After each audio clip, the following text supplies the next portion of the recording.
Ya, pemirsa, dalam sebulan ini Polres Pekalongan Kota menangkap 11 pengedar narkoba dan psikotropika. Berikut liputannya. Satuan Reserse Narkoba atau Satnarkoba Polres Pekalongan Kota menangkap 11 orang tersangka pengedar dan atau pemakai narkotika dan psikotropika di Kota Pekalongan selama bulan Januari 2024 dari 8 kasus narkotika dan psikotropika yang berhasil diungkap. Dari 8 kasus yang diungkap itu, 4 diantaranya merupakan tindak pidana narkotika dengan jumlah tersangka 6 orang. Sedangkan 4 kasus lainnya merupakan tindak pidana psikotropika dengan jumlah tersangka 5 orang. Adapun barang bukti yang diamankan untuk kasus narkotika diantaranya berupa sabu dengan berat total 2,34 gram. Sedangkan tindak pidana psikotropika, barang buktinya berupa 310 butir alprazolam.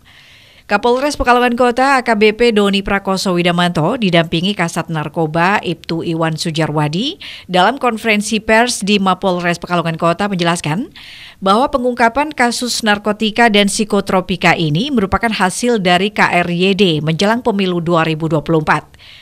Jajaran kepolisian Polres Pekalongan Kota telah melaksanakan KRYD dengan melaksanakan razia knalpot brong, pemberantasan minuman keras, dan pemberantasan peredaran narkoba, utamanya jelang pemilu 2024, agar pemilu berjalan kondusif, aman, dan damai. Adapun para tersangka yang ditangkap sebagian diduga merupakan pengedar, sedangkan sebagian lagi pengguna narkotika ataupun psikotropika. 6 tersangka narkotika yang ditangkap yakni N warga Warungasem Batang, ID warga Pekalongan Barat, WI warga Doro Kabupaten Pekalongan, ML warga Buaran, Miss warga Pekalongan Utara, dan Aur warga Tirto Kabupaten Pekalongan.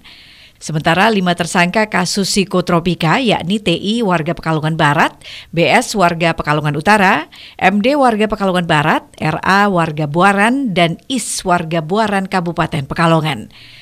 Dijelaskan Kapolres, para tersangka diduga merupakan bagian dari jaringan peredaran narkoba maupun psikotropika lintas wilayah.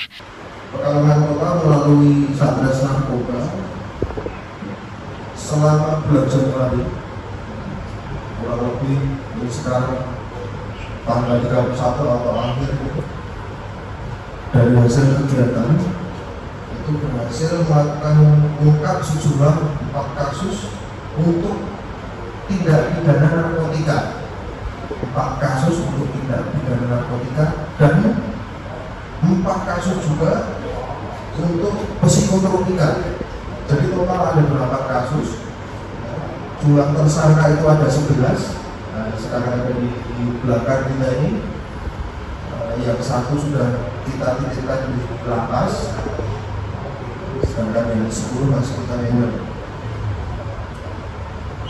Barang buktinya adalah sejumlah 310 butir pil alprazolam dan untuk narkotika jenis sabu itu 2,34 gram. Alhamdulillah.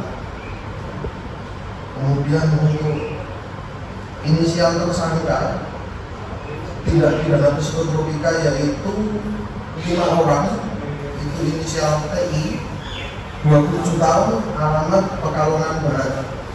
Kemudian inisial BS 22 tahun, alamat Pekalongan Utara. Inisial MD, ini perempuan 25 tahun, Pekalongan Barat. Terus inisial RABB 25 tahun dari Buaran, dan inisial IS 27 tahun dari Buaran. Tahun 1997 tentang psikotropika. Barang siapa secara tanpa hak memiliki, menyimpan, dan atau membawa psikotropika dipidana dengan pidana penjara paling lama 5 tahun dan pidana denda paling banyak 100 juta rupiah. Kemudian pasal 114 ayat 1 dan atau pasal 112 ayat 1 Undang-Undang Republik Indonesia nomor 35 tahun 2009 tentang narkotika. Untuk bunyi pasal 114 ayat 1 dipidana dengan pidana penjara seumur hidup atau pidana penjara paling singkat 5 tahun, berarti pintar ya. Para tersangka tindak pidana narkotika akan dijerat dengan pasal 114 ayat 1 dan atau pasal 112 ayat 1 dengan ancaman pidana penjara minimal 4 tahun dan maksimal 20 tahun dan denda paling banyak 10 miliar rupiah. Sedangkan tersangka tindak pidana psikotropika akan dikenakan pasal 60 dan atau pasal 62 Undang-Undang Republik Indonesia Nomor 5 Tahun 1997 dengan ancaman pidana paling lama 5 tahun dan denda paling banyak 100 juta rupiah. Robani, Batik TV melaporkan.